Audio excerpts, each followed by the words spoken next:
Alhamdulillahi Rabbil Alameen, salatu wa salam ala Rasulillah wa ala alihi wa sahbihi ajma'in, ma ba'd. Assalamu alaikum wa rahmatullahi wa barakatuh. So we are continuing on our journey through Ad-Da'u wa Dawa by Ibn al-Qayyim, The Illness and the Cure, a response to a person asking the question of how do I stop myself from sinning, from desire, from going into destruction as a result of a sin. And we've come to now part 4 of the book, page 53 of the workbook, page 53, which is the deadly sins, where Ibn al-Qayyim, after mentioning his, I guess you can say, preface on the concept of sin, the major and minor sins, the consequences of sins, the ways in which people, come to sin or have desires, all the different gateways that we spoke about. Now he goes and starts to describe different types of sin, and he starts with the most grave and then flows from there. Now Ibn al-Qayyim doesn't actually just list the sins like you see, for instance, Al-Dhahabi does in Al-Kaba'ir, where he lists over 70 different major sins, and he provides the hadith that describe the gravity of them. Ibn al-Qayyim actually first sets a theory of value and ethics and morality that govern, or I shouldn't say that govern, but that inform us of the hierarchy of sins. So he's not just listing them like an arbitrary list, like this is wrong and this is wrong and that is wrong. But he actually sets a very interesting theological framework to be able to understand the hierarchy of evil and the hierarchy of sin. So he actually starts by quoting some scholars who made no distinction between major and minor sins, that say that actually all the sins are the same because you're sinning against the same Rabb. And from the point of view of you disobeying Allah subhanahu wa ta'ala, that disobedience, it doesn't matter what that action is, because Allah is not harmed by any action that you do. So whether it's a small sin of well, for instance, if you look within the same category of sin, whether it's stealing $1 or stealing $1 million, it's the same thing. You've stolen. And so Ibn al-Qayyim then responds to that by describing the concept of Tawhid and Shirk. And he says to understand the reality of the hierarchy of sins and the hierarchy of good, you need to go back to the foundations of Tawhid and Shirk. And what he says is that when you look at why Allah subhanahu wa ta'ala created this world, and then he quotes various verses of the purpose of this life, of them, وَمَا خَلَقْتُ الْجِنَّ وَالْإِنسَ إِلَّا لِيَعْبُدُونَ, I haven't created jinn and mankind except to worship. Which surah is this in? Does anyone know?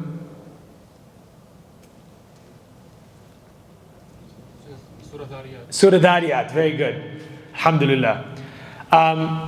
And another verse, وَمَا خَلَقْنَا السَّمَاوَاتِ وَالْأَرْضَ وَمَا بَيْنَهُمَا إِلَّا بِالْحَقِّ, we haven't created the heavens and the earth except in truth or with purpose. الله الذي خلق سبع سماوات ومن الأرض مثلهن يتنزل الأمر بينهن لتعلموا أن الله على كل شيء قدير وأن الله قد أحاط بكل شيء علما. Allah is the one who created the 7 skies or the 7 heavens. ومن الأرض مثلهن, and from the earth a similar number. Pause, what does this mean? How many earths are there?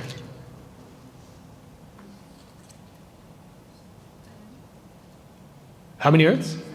7? Very good. You listen to the verse, alhamdulillah, you said سمعنا وأطعنا. Allah says 7, so khalas, there's 7. Very good, mashallah. Yes, so from this, the scholars derive that there are actually 7 earths. And some ulama, they will say that sab'a, or 7 in Arabic, because obviously in the classical Arabic language, this was during a time where they didn't have formal writing, and so mathematics was not formalized, and so numbers would be used for approximations. And so sab'a means many. as well. So it can mean specifically 7 individual objects, or it can just mean many. And so there are multiple earths. Not to go off on a tangent here, but there was an article that I had written on this. I don't know if it's still on the web. If it is, we'll send it through, about what this means. Because there's a very interesting explanation of this that's found in the books of Tafsir and Al-Tabari and many others, attributed to Ibn Abbas and Ibn Umar as well, where he says that in every earth there's an Adam like your Adam, a Nuh like your Nuh, an Ibrahim like your Ibrahim, a Musa like your Musa, an Isa like your Isa, and the rest of creation. So is there a parallel you? Wallahu ta'ala alam. This is not a hadith, of course, but this is a statement from the companions of the Prophet sallallahu alaihi wasallam, and there's some interesting discussion around these ideas. Anyways, يتنزل الأمر بينهن لتعلموا أن الله على كل شيء قدير وأن الله قد أحاط بكل شيء علما. This is the point of the verse. So Allah created all of this لتعلموا, so that you may know that Allah is over all things qadir, and that Allah is over everything alim, basically, but the verse here is قد أحاط بكل شيء علما, that Allah has knowledge over everything. So Allah is saying that the creation of this world is, number 1, لِيَعْبُدُونَ for ibadah, that's the purpose. Number 2, here we have knowledge, knowing about Allah subhanahu wa ta'ala, knowing about His qudra, knowing about His ilm. These are of the reasons that Allah created everything. And so Ibn al-Qayyim then, he then explains, فَأَخْبَرَ سُبْحَانَهُ أَنَّ الْقَصْدَ بِالْخَلْقِ وَالْأَمْرِ أن يعرف بأسمائه وصفاته ويعبد وحده لا يشرك به. So Allah created everything. So His intention for His creation, meaning everything that He created for, and His amr. ألا له الخلق والأمر. This is a verse in the Quran. Verily to Him belongs the khalq, the creation, matter, everything around you, wal amr, and the command, the should of this world, the should statements, the value statements, where the direction of creation should go. Those are 2 things. To Allah belongs the creation itself, but also the amr, the command, the imperative of where creation should go, what we should be doing. Not just what is, that belongs to Allah, but also what should be, that also belongs to Allah subhanahu wa ta'ala. And so Ibn al-Qayyim explains, what's clear from these verses is that the purpose of this world is to know His names and attributes, from that verse. وَيُعْبَدَ وَحْدَهُ لَا يُشْرَكُ بِهِ, and that He should be worshipped without any associating partners. وَيَقُومَ النَّاسَ بِالْقِسْطِ, and that qist, justice, is established with people. وَهُوَ الْعَدْلُ الَّذِي قَامَتْ بِهِ السَّمَاوَاتُ وَالْأَرْضِ, and this is the justice that sets right the heavens and the earth. كما قال تعالى لقد أرسلنا رسلنا بالبينات وأنزلنا معهم الكتاب والميزان ليقوم الناس بالقسط, that certainly we have sent our messengers with bayinat, with clear signs. وأنزلنا معهم الكتاب, and we also sent down with them the book, meaning revelation. والميزان, and the mizan, the criterion to be able to judge right and wrong. لِيَقُومَ النَّاسُ بِالْقِسْطِ, so that justice can be established with mankind. فَأَخْبَرَ سُبْحَانَهُ أَنَّهُ أَرْسَلَ رُسُلَهُ وَأَنزَلَ كُتُبَهُ لِيَقُومَ النَّاسُ بِالْقِسْطِ. So Allah is saying the reason why He sent the messengers is to establish this justice. وَهُوَ الْعَدْلِ, and that is justice. وَمِنْ أَعْظَمَ الْقِسْطِ, and the greatest justice is, what is the greatest justice? What's the greatest manifestation of justice? What's the greatest form of justice? The greatest ideal of justice?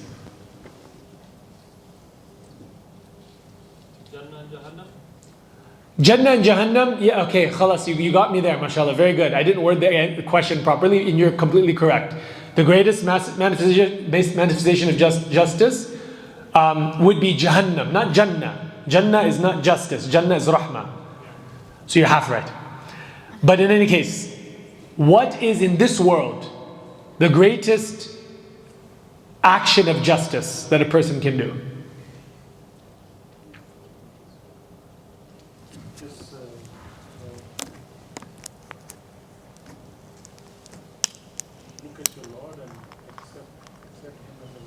Bismillah. Very good. He said, just look at your Lord and accept Him as your Lord. I love it. That is correct. Tawhid. Tawhid is the greatest form of justice. Now what Ibn al-Qayyim is doing here is really profound actually. Because when people think justice, they think about mankind, right? لِيَقُومَ النَّاسَ بِالْقِسْطِ. Everything's about justice between people, making sure there's justice, making sure people aren't oppressing other people. Ibn al-Qayyim connects this to Tawheed. And he says that actually the greatest form of justice is Tawheed. So they're not separate. He doesn't separate the justice that we see amongst people and your relationship with Allah, but he brings them together. And people have asked this question, is it better to be a good Muslim or a good person? As if they're two separate things. Ibn al-Qayyim here explains, you can't have one without the other. That Tawheed is the pinnacle of justice. And if downstream, a person is being oppressive to people, claiming that he has Tawheed, then in actuality, there's a deficiency in his Tawheed. And that is seen because he deals with people unjustly. So this caricature that sometimes people will paint about this evil Muslim who does all these horrible things to people, tramples on their rights, and then they ask, is this person better than this other person who's upholding justice, etc., etc. The answer to this question is, who painted this caricature as if you could separate Tawheed from justice? If a person is deficient and neglectful in the rights of other people, then that is an indication of a weakness of their own iman and faith and their own Tawheed. And so Ibn al-Qayyim says, وَمِنْ أَعْظَمِ الْقِسْمِ التَّوْحِيدِ وَهُوَ رَأْسُ الْعَدْلِ وَقِوَامُهُ. And this is the head, this is the ra's, this is the head, or you can say from the English side, the foundation, even though it's the opposite. This is the head or the pinnacle of adl, meaning it's the highest form of justice. وَقِوَامُهُ. And it's basically, it's qiwam is meaning its foundation really. وَإِنَّ الشِّرْكَ لَظُلْمٌ عَظِيمٌ. Then Ibn al-Qayyim, he then gives the flip side. If Tawheed is the highest justice, then the highest injustice, or the lowest injustice you can say, is shirk. And he alludes to the verse in the Quran, وَإِنَّ الشِّرْكَ لَظُلْمٌ عَظِيمٌ. Which surah is this in? وَإِنَّ الشِّرْكَ لَظُلْمٌ عَظِيمٌ. Surah Luqman, very good. Jazakumullah khairan. Oh, page number. Okay, I'm going a bit off the page at this point. I'm going to come back to it, inshallah. This is not in the book. This is not in the book. That's why there's a page next to. So after 53, there's a whole page that's all blank for you. That's the purpose of that. Okay. فَالشِّرْكُ أَظْلَمُ الظُّلْمِ وَالتَّوْحِيدُ أَعْدَلُ الْعَدْلِ. That shirk is the most egregious form of dhulm, injustice, and at-tawheed is the most greatest form of justice. فَمَا كَانَ أَشَدَّ مُنَافَاةً لِهَذَا الْمَقْصُودِ فَهُوَ أَكْبَرُ الْكَبَائِرِ. And this is the point. And the question of why is shirk greater than murder, shirk greater than all these other, worse I should say, not greater than, worse than all these different sins. The answer Ibn al-Qayyim mentions and puts it back to the worldview. If this world is created for a purpose and a point, then anything that opposes that purpose is evil. And the more it opposes that purpose, the more evil it is. This is the principle that he's giving us. And so he says that what is the if this world is created for Tawheed, and Tawheed is the ra's of justice. So basically, Ibn al-Qayyim is saying that this world is created for justice, for harmony, and the highest level of that is Tawheed, and it's also the foundation as well. And so this world is created for Tawheed, and if that's the case, then whatever violates Tawheed will be the worst evil. It will be the worst evil, because it violates what this world was created for. There's a lot more that can be said on this topic, and if you're interested, we did post the article on the Faith Circle WhatsApp group. I go into a lot of different details in regards to understanding this question of why is shirk the greatest evil. This is a simple answer that is the truest answer as well. but there's a lot more depth that a person can go into in considering multiple different perspectives and other counterpoints as well. If you're interested in this topic, then I'd encourage you to go check out that paper. Okay, so Ibn al-Qayyim now sets the stage that sin itself goes back to the branches of Tawhid, goes back to this concept of Tawhid and Shirk. And so all sin, Ibn al-Qayyim is rooting back into actually Shirk, that they're not separate. And the worse a sin is, the closer it is to Shirk. And so you can think of the seed of Shirk leading to the branches of Kufr and all the evil deeds that come within it. And they all come and find root in Shirk. And all good finds its root in Tawheed. All good finds its root in Tawheed. So now then, Ibn al-Qayyim now goes into the concept of Shirk. Goes into the concept of a Shirk. And he asks this question of, we won't go into that. It's just a bit too technical. But in any case, he goes into the concept of Shirk. He goes into the concept of Shirk. Okay, khalas, I think we'll just go into it inshallah, just briefly. Essentially, Ibn al-Qayyim, when it comes to the issue of Shirk, after explaining the importance of it, so now he puts it in its place, which is, this is a book on sin. And so now he explains Shirk is the foundation of that, and is the worst type of sin. And so therefore it should be the thing that we want to avoid the most. And so he explains that many people will justify their shirk by saying that these are intermediaries between us and Allah subhanahu wa ta'ala and wanting to come closer to Allah subhanahu wa ta'ala. And it's done out of kind of this false sense of humility, that I'm too impure or impious to come close to Allah, and so I need to have some intermediary. And so he explains that, that some people ask this particular, question, but then he explains that, shirk is the worst possible crime, it's the worst possible sin, it has the worst possible punishment, it's the only sin that Allah subhanahu wa ta'ala says is unforgivable and will not be forgiven. And so then he asks the question of, is shirk something that its evil is known by our intellect and by our fitrah, like without the need for revelation to tell us that it's wrong? Or is it that Allah sends revelation and tells us that it's wrong, and that's the only way we can know it's wrong? So from that, then he launches into a very lengthy discussion on the different types and forms of shirk. And that is where we will pay attention and focus on. And I want to spend a lot of time on this because shirk and the manifestations of shirk, there are obvious forms that we are all not engaged in. But as Ibn al-Qayyim comes to, the more and more deeper he goes, the more and more subtle the forms of shirk become, and the more and more it actually becomes something that many Muslims can actually fall into. And so I want to actually take some time to discuss shirk and the concept of idolatry in Islam, because it's not as simple as just purely you make an idol and you bow down to it and that is the shirk. No, it's a concept that Ibn al-Qayyim takes some time and goes through a typology, then gives the definition. Now that definition, if you want the answer right at the end, that's in page 53, that quote right there, that you might think, oh, this is a simple quote. But Ibn al-Qayyim takes a bit of time to get to that, to the essence and the root of what is actually shirk.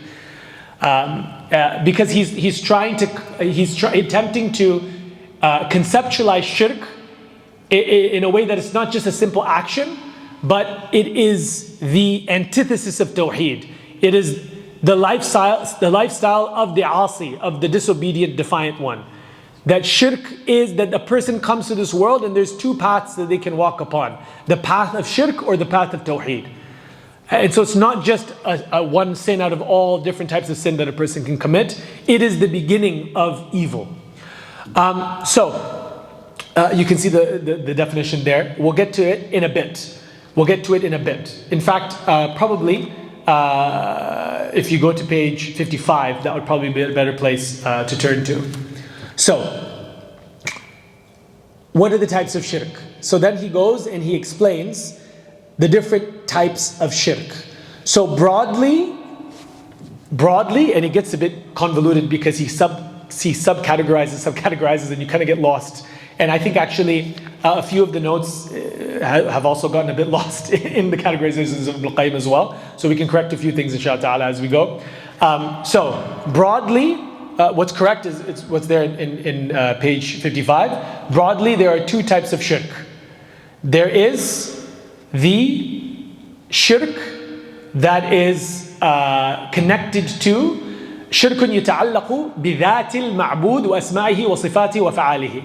It is shirk that is connected to the essence of the one that is worshipped, meaning Allah, His names, His attributes, and His actions. That's the first broad category of shirk. The second broad category of shirk is في عبادته ومعاملته. It is in worshipping Him and acting towards Allah subhanahu wa ta'ala. So those are the two broad categorizations. So you can say 1 and 2. Now 1A is shirk al-ta'til. Shirk al-ta'til. And so this is a bit different to the 1A that's here because there's a bit more subcategorization. So you can say 1A is the shirk of negation, where you are stripping or negating things. That's shirk al-ta'til. Then 1B, you can say, is the shirk of affirmation. You can say shirk al-tathbit. He doesn't use that term. He says the shirk alladhi ja'ala ma'allahi ilahan akhar. The shirk of the one who makes alongside Allah a God. You can say shirk al-tathbit if you just want to be nice and neat about it. Shirk al-ta'til and shirk al-tathbit. The shirk of negation and the shirk of affirmation. So one is you are removing, you are negating, and the other one is you are affirming extra gods. So that's 1A and 1B. Under 1A, which is shirk al-ta'til, which is the shirk of negation, he gives 3 different types of ta'til, and that's the A, B, and C you see in 55. I hope we're not all lost here. I'm pretty sure we are, but that's all right. Shirk al-ta'til. So he says this is the worst type of shirk. This is the worst form of shirk and idolatry. The shirk al-ta'til. This is the form of idolatry which he connects to Fir'aun. This is where a person is negating the divinity of Allah subhanahu wa ta'ala. And so so this is 1AI, you can say. 1AI. So 1A is shirk associated with the that of Allah.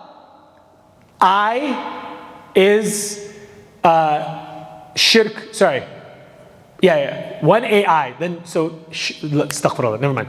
1 is shirk associated with the that. A is shirk al-ta'til. I is the ta'til of the creator, where a person denies the creator. So atheism is actually a type of shirk. Denying that there's a creator and saying there's no God, this is actually a type of shirk, a type of idolatry, even though they claim they have no God. But this is a type of shirk according to this typology by Ibn Qayyim. And so atheists are mushrik still. And they're still, you can say, in English it would be weird to call them idolaters, but in Arabic they are mushrik. They are committing shirk at-ta'til.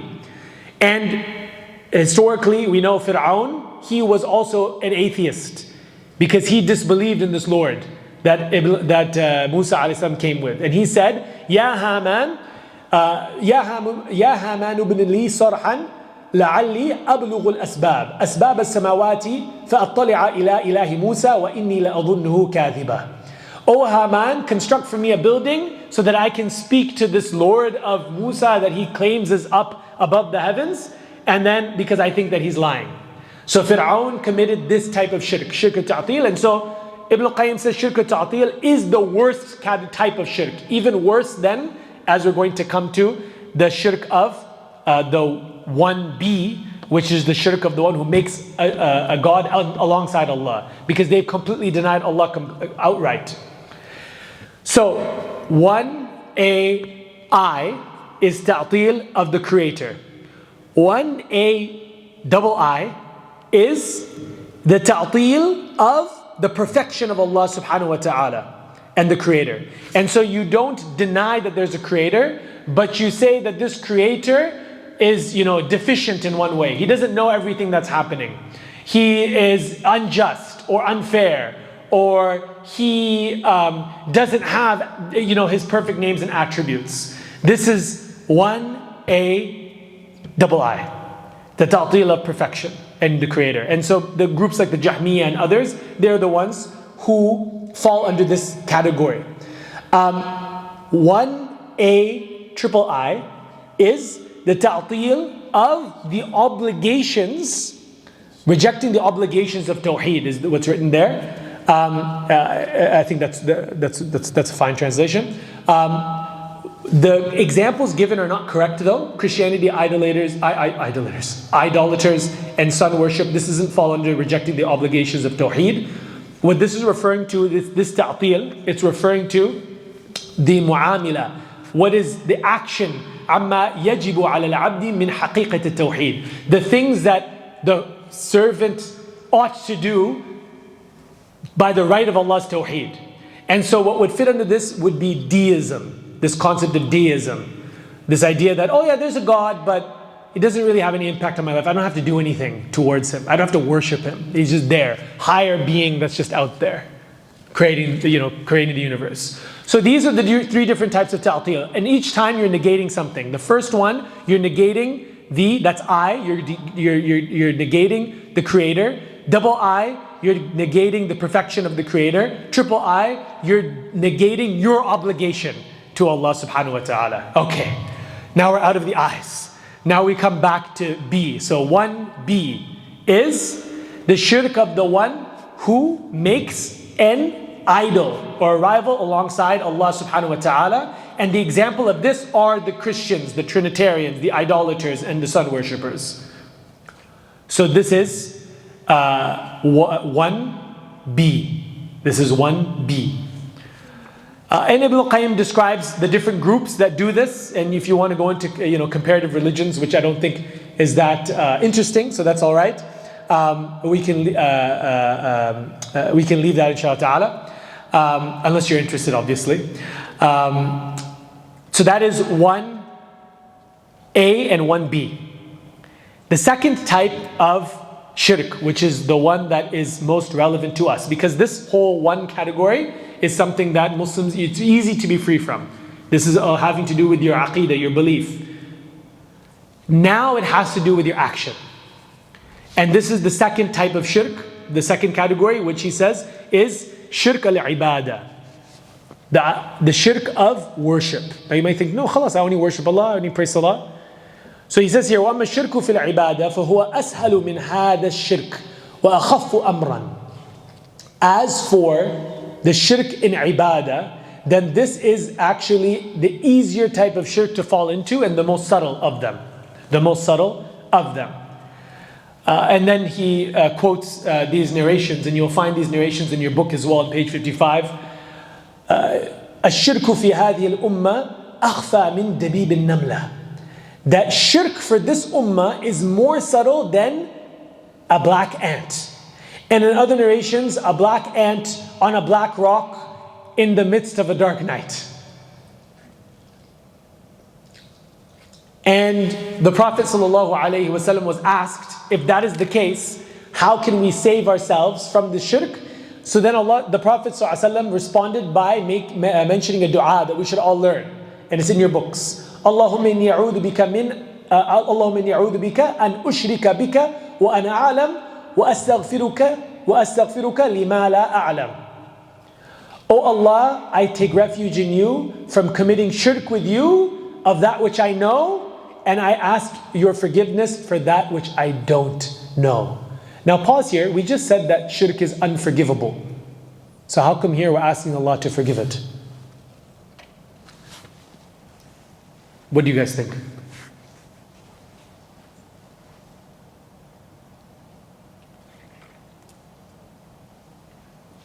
Yes? It's unknown your intentions of it?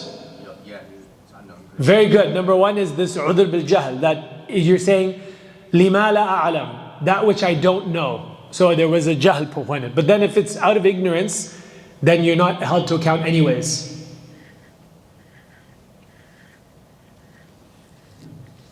Number one point is that shirk, even the major forms of shirk, can be forgiven from Allah if a person repents.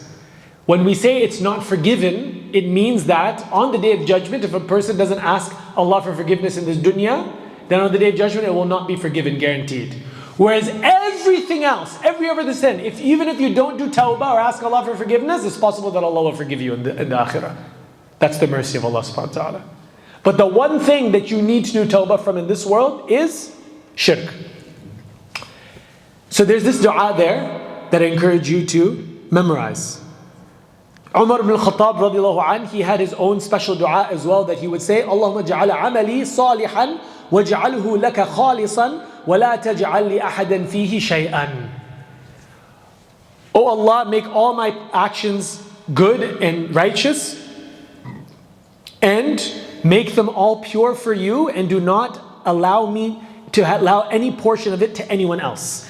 And so what is this type of shirk that Ibn al-Qayyim is talking about? This is the shirk, as Ibn al-Qayyim says, that he says, فَإِنَّهُ يَصْدُرُ مِمَّنْ يَعْتَقِدُ أَنَّهُ لَا إِلَهَ إِلَّا اللَّهِ. This type of shirk actually comes from a person who believes in La ilaha illallah. وَأَنَّهُ لَا يَضُرُّ وَلَا يَنْفَعُ وَلَا يُعْطِي وَلَا يَمْنَعُ إِلَّا اللَّهِ. That no one gives and prevents or benefits or harms except Allah. وَأَنَّهُ لَا إِلَهَ غَيْرُهُ. And that there's no God other than Him. وَلَا رَبَّ سِوَاهُ. And no Lord similar to Him. ولكن يخص الله في معاملته وعبوديته بل يعمل لحظ نفسه تارة. But when it comes to their actions with Allah, sometimes when they are worshipping Allah subhanahu wa ta'ala, they're doing it لحظ نفسه. They're doing it for themselves actually, not for Allah. They're doing it because it feels good. They're doing it because of some self-interest. ولطلب الدنيا تارة. Sometimes it's for themselves, sometimes they're trying to seek some dunya. وَلِطَلَبْ الرِّفْعَةِ وَمَنْزِلَةِ وَالْجَاهِ عِنْدَ الْخَلْقِ تَارَةً. Or sometimes they're seeking position and status with the people. We spoke about this last week, about the concept of persona. فَلِلَّهِ مِنْ عَمَلِهِ وَسَعْيِهِ نَصِيبٌ وَلِنَفْسِهِ وَحَظِّهِ وَهَوَاهُ نَصِيبٌ وَلِلشَّيْطَانِ نَصِيبٌ وَلِلْخَلْقِ نَصِيبٌ. So these actions, some of it maybe be for Allah, but a part of it is for oneself, another one for their desires, another one for the interests of shaitan, another one for the creation and for someone else. وَهَذَا حَالَ أَكْثَرِ النَّاسِ. That this is the situation of most of the people. Most of the people. And that's why Umar al-Khattab would make this dua to make sure that their worship is only for Allah subhanahu wa ta'ala alone. Only for Allah subhanahu wa ta'ala alone.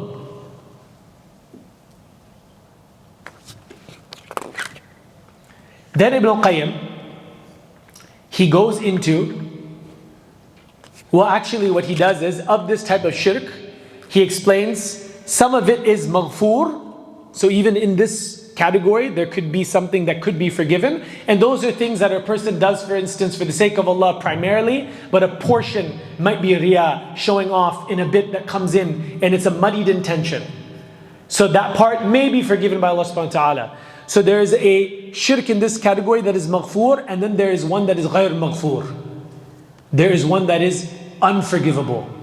And subhanallah, Ibn al-Qayyim goes very deep, and he goes into our emotions. And he says, فَمِنْهُ الشِّرْكُ بِاللَّهِ فِي الْمَحَبَّةِ وَالتَّعْظِيمِ.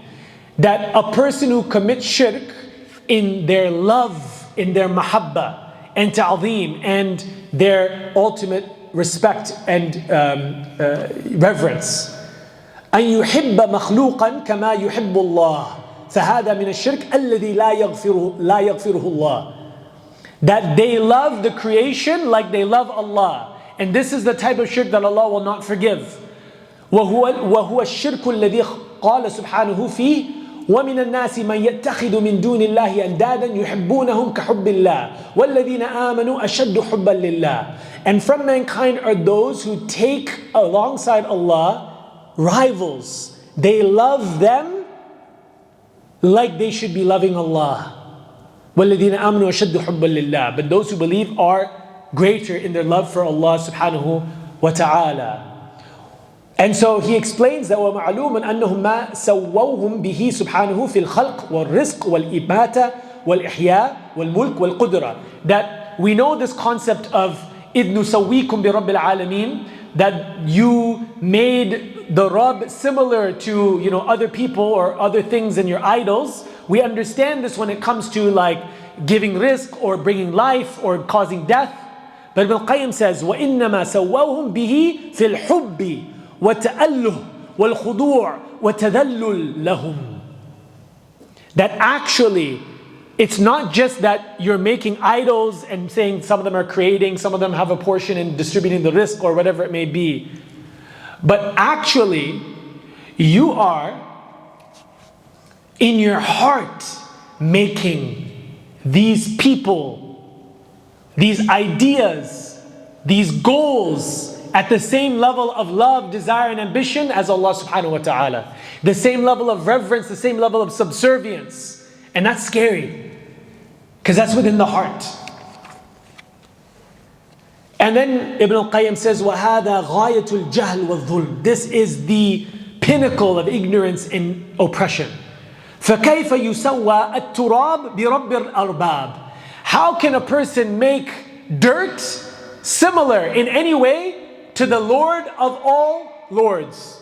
Obviously the arbab is referring to like lords, not in the God sense, but like people who own land and that sort of thing. وَكَيْفَ يُسَوَّى الْعَبِيدِ بِمَالِكِ الرِّقَابِ. How can a person make equal the slave with the owner of the slaves? وَكَيْفَ يُسَوَّى الْفَقِيرِ بالذات الضعيف بالذات العاجز بالذات المحتاج بالذات الذي ليس له من ذاته إلا العدم. How can a person take an impoverished person or a destitute person intrinsically or by nature? By nature they are poor.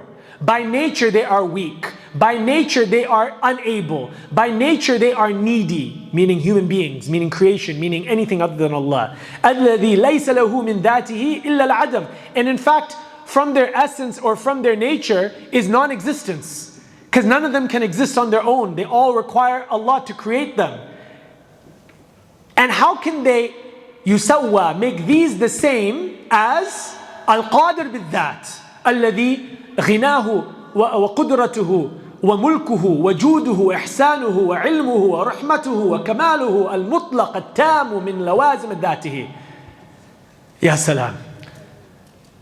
How can you make the creation equal to the one who by his essence is richness and independence, is ability and power, and whose richness and ability and power and kingdom and ownership and generosity and ihsan and knowledge and mercy is kamal al-mutlaq at-tam, is the most perfect, absolutely perfect, min lawazim dhatihi, that necessitates from his essence himself. That's God himself. فَأَيُّ ظُلْمٍ أَقْبَحُ مِنْ هَذَا. What oppression and what injustice is worse than this? وَأَيُّ حُكُمْ أَشَدُّ جَوْرًا مِنْهُ. And what stupidity is this basically? حَيْثُ عَدَلَ مَنْ لَا عَدْلَهُ بِخَلْقِهِ. When they make equal the one who has no equal. And so Ibn al-Qayyim makes a very passionate case here to show that in our hearts, we can have hearts that are muddled with shirk, because we replace the ghina of Allah and seeking richness or seeking a sense of stability. In our hearts, we find our attachment to other things to keep us stable. We attach to other people. We might attach to things and property. We might attach to careers. We might attach to identities about ourselves. And one of the things that happens is that Allah will test you by taking these things away. And not just test you, Allah will bless you by doing that. Why? Because then Allah is making your heart less connected to other than Him, so that there's nothing left except Him. And sometimes Allah loves the person so much that He removes all these things. And He makes it a trial and a test for them. This could be wealth, but it could be people. It could be people that you lose through death, or it could be people you lose through betrayal. And that's really painful. But sometimes that was better. That perhaps you are over-relying on this person. Perhaps you're over-relying on this concept or this brand or this organization or this person or this whatever it may be.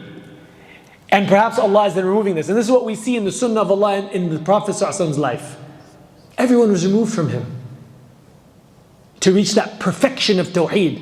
Khadija radiallahu anha, his source of emotional solitude. And Abu Talib, the source of his physical protection. All of them gone. And it's this idea of in the heart, so there's the idols that people make and you say, oh, how can they make these idols, say this is God. But inside of your heart, you can attach to things as if they are God. And you're replacing the station of the one that Ibn Qayyim is describing with all these incredible attributes. Why would you replace any of these individuals, people, ideals, concepts, actions with Allah subhanahu wa ta'ala? So Ibn Qayyim, he goes on to describe the various ways in which this shirk of ibadah, so this is still in the shirk of ibadah, can manifest. So he starts off with the shirk in action. See if you beyan shirk fil af'al wal aqwal wal iradat wal niyat. Really 3 categories he goes into: the shirk in action, the shirk in statement, and the shirk in niyat, in intentions. As for shirk in actions, he explains obviously sajda, but he also goes on and explains shaving your head. Now, don't cut me off there, or don't just leave off there. Not just shaving your head unconditionally, shaving your head for a religious reason, like meaning only for Umrah does the person shave their head out of humility for Allah subhanahu wa ta'ala. Kissing any other stone other than the black stone, doing tawaf over any Kaaba over any structure other than the Kaaba. These are actions that if a person does it outside of these contexts, then this is shirk. And this is important because sometimes when it comes to rituals, we might think, oh, whatever. But actually, these rituals are signs of reverence that is inappropriate and could be a form of shirk as well. And I say this because, especially when we are partnering, for instance, with non-Muslims, for example, the whole idea of the vigil when it comes to honoring the dead. This is an issue that's important because this is the way in which we see non-Muslims will revere their dead and will light these candles, for example, right? And bow down for moments of silence and these sorts of things. This is very important to preserve our Tawhid, to not participate in these sorts of ideas and rituals and concepts. People might think, oh, it's not a big deal. SubhanAllah, it was really sad. There's this Diwali festival that was happening in Brisbane City, and there were Muslims there, in hijabis, and they were putting on the thing on the forehead and all these different things. This is shirk in action. You are participating in religious rituals. These are actions that are only due for Allah subhanahu wa ta'ala. The submission and submission. Yes? Quick. People do like a minute of silence on Anzac Day and stuff. Minute of silence for Anzac Day and these sorts of things. Silence is a different concept of just general respect, but things that show like reverence, like bowing down, for example, right? And those sorts of things. When I was in Japan in August, that was a very difficult thing to navigate because everyone bows over there, right? So I will say that when it comes to sajda and ruku', the scholars, they discuss this issue. And so there's a difference between, so in general, it's sajda to anything obviously other than Allah is haram. In ruku' as well, many of the scholars will extend this to ruku', full 90-degree ruku'. And some even will say any degree of bowing is something that is impermissible, something that is haram as well. So people ask the question about martial arts, or they ask the question about, everyone in Japan, they were asking me that question whenever I visit any masjid about what do we do, like you go into work or anything, like if you don't bow, it's a big problem. And so there is a distinction between like less than 45 degrees basically tilt. Many of the scholars say this is not considered to be a ruku'. And so same thing with martial arts and everything like this, as long as you don't go all the way down. But it's always best to avoid, obviously. It's best to avoid. Wallahu ta'ala alam. Yes? Diwali? Diwali is a Hindu festival. And so from one angle, it is tashabbuh al-kufr, which is you are imitating the kuffar. And the Prophet ﷺ says, whoever imitates the people, then he is from them. So there's tahrim from this angle because it's a Hindu festival. It's a religious one. It's different, for instance, than you can say in the West, because a lot of festivals in the West are not religious. And so that's where that controversy comes. I'm not going to go down that road at the moment. But there's a distinction between a religious festival and a non-religious festival. Some ulama don't make any distinction. They say it doesn't matter. Any festival other than the two Eids, they're haram aslan anyways. And as many scholars say that. It doesn't matter if it's religious or non-religious. If it's recurring every year, that's a festival and there's only two Eids. Some scholars will make a distinction and they will say, no, that's only for religious festivals. Non-religious festivals that don't have any religious significance, that are things like personal rituals like anniversaries and birthdays and that sort of thing. I'm not going to go down that route, but that's where some people make a distinction. But yeah, so that's number one. Number two is that this is the rituals that take place on this are clearly religious rituals as well. And so again, this would be something that, showing reverence. And in most of these rituals are things that are showing respect to their gods. That's the reason why they do that. If you ask them why do they put this there and whatnot, and they'll explain to you it's because of this god or that god or whatever it may be. And this is important as well when it comes to when we partner with Aboriginals as well. In maintaining our Tawhid and ensuring that, I remember going to, I won't say where, I think I'll give it away if I say that. But anyways, I went somewhere and they basically had invited an Aboriginal elder to do like a welcome to country. And he was like burning a branch and like saying, this will put away all the spirits and everything. I'm like, this is like literally like, okay, khalas. It was an Eid celebration. Like literally like Ramadan, Eid al-Fitr. And you're bringing someone that's literally doing an act of shirk on the stage that's there. And this is very problematic. And this is something that we need to understand our priorities. And we need to root it in the right foundations. And this is what Ibn al-Qayyim is getting at. I'm not saying, justice to Aboriginals, we shouldn't care about. No, that's not what I'm saying at all. What I'm saying is our framing of the Aboriginal issue, of social justice issues, of political issues, they ultimately come from the tree of Tawhid. That's where they come from.